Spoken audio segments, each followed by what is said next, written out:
Alrighty, so the video for today, I decided that what I should talk about is what to do if you're in a vehicle crash in this this new world of defund the police, or where the police are defunded. Because make no mistake about it, police departments across the country are hurting for officers. They've been defunded to the extent that the politicians were able to achieve, and the politicians have done everything within their power to encourage officers to leave the profession.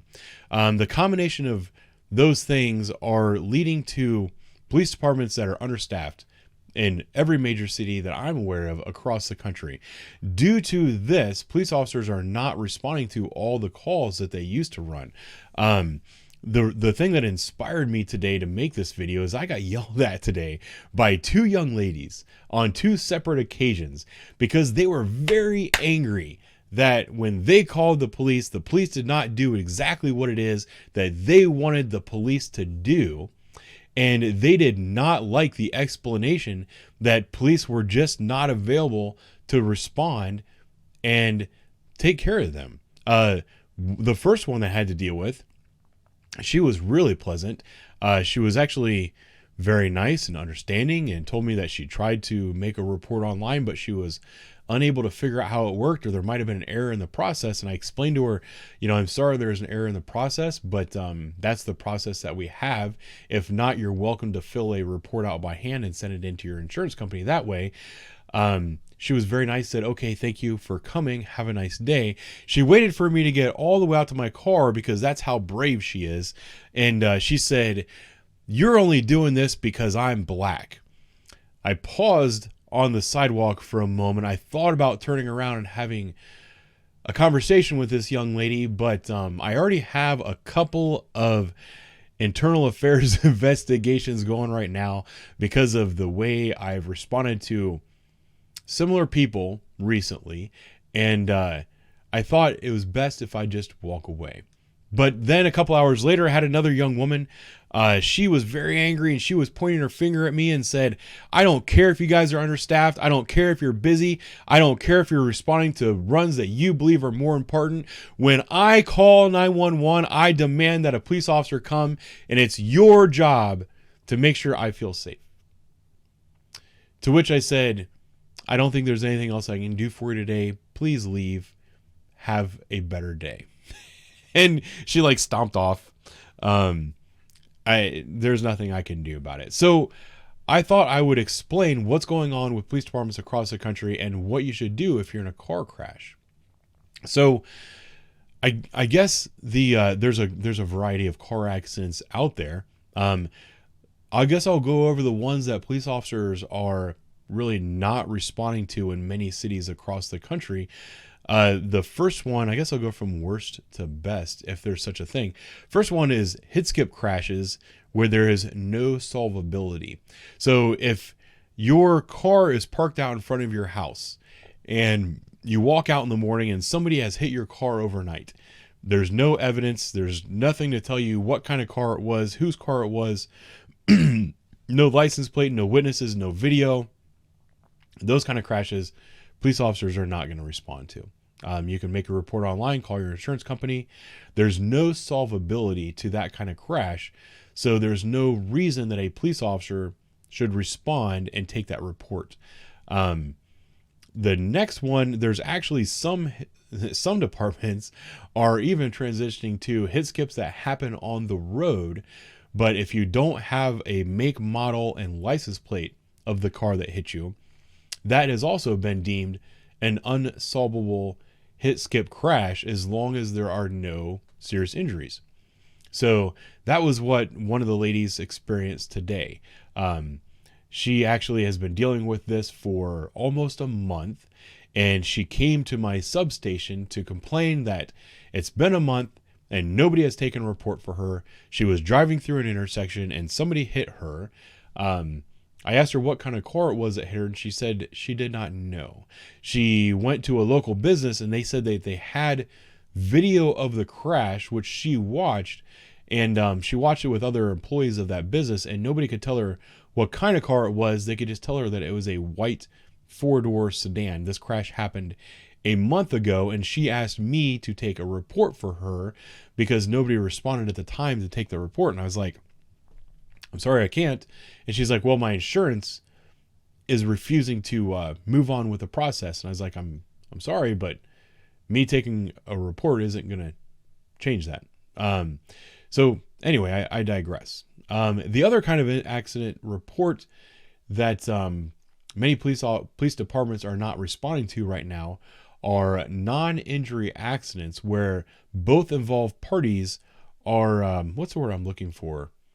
I was going to say congenial, but I'm not sure if that's the right term. Where, they're both normal people. They both have licenses. They both have insurance. They agree to go ahead and exchange information. Their vehicles are not blocking the roads. They're drivable, or at least movable. And in cases like that, officers might get dispatched to the call. But once they arrive and realize that everybody's getting along, they're exchanging information, they'll go ahead and leave without taking a report. Without getting into too many other details, that is what's going on at a lot of these crash scenes. Now, the girl who was telling me that she had a hit skip crash and that her insurance was refusing to process her claim without a police report, that is an unfortunate thing that the insurance company is doing. I've also heard a lot of people will tell me that their insurance company is refusing to process the claim. And then when I dig deeper, it turns out that they don't actually have full coverage on their car. They only have liability. And the insurance is refusing to cover that claim in that instance. So the advice that I would give you is make sure you have full insurance coverage on your car. When I was thinking about this earlier and I was thinking about making a report about it, it made me remember that a couple years ago when police reform was a big deal and we were told, we're looking at all the riots and everything that was happening during the riots and all the property damage, and people were coming out saying, you know what, this is an incredible amount of property damage. These people need to be prosecuted. This is a big deal. This is horrible. This is awful. The thing that the activists were telling us is, this is just property. You have insurance for that. Those businesses, that mom and pop shop, that local restaurant that's family owned, that's been on that corner for 100 years, they have insurance. So it doesn't matter what happens to that business, their insurance will cover it. Well, I would encourage everybody to use that same logic with their vehicle. If you are concerned that you're going to be in a crash and it's not going to be the other person, whoever hits you might not have insurance, I would encourage you to have full coverage so that something like that doesn't happen again. I would also like to remind everybody that the police, if we are there and we are to kind of solve this crash and decide who is to blame, we can put that on the report. But if the other person doesn't have a driver's license, doesn't have insurance, didn't have any rights to use that car,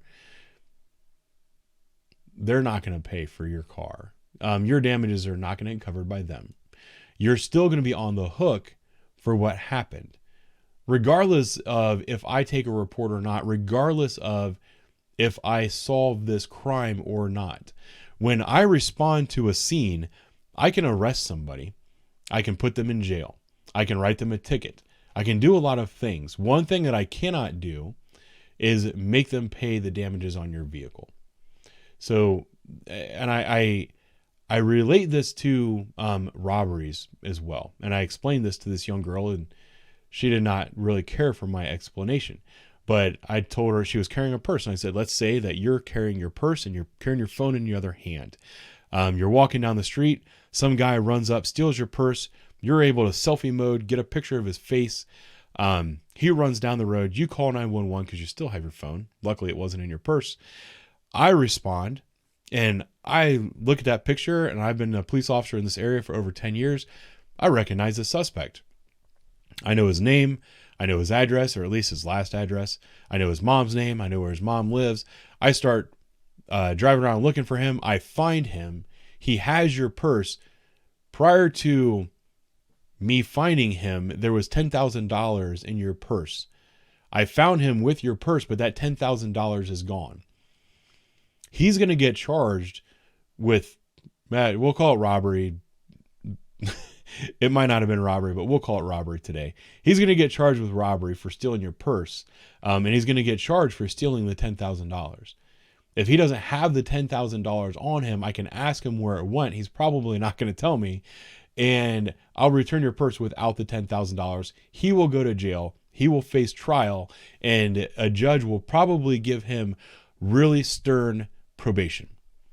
But unfortunately, you had $10,000 taken from you and you're never going to get that back. Car accidents are very similar.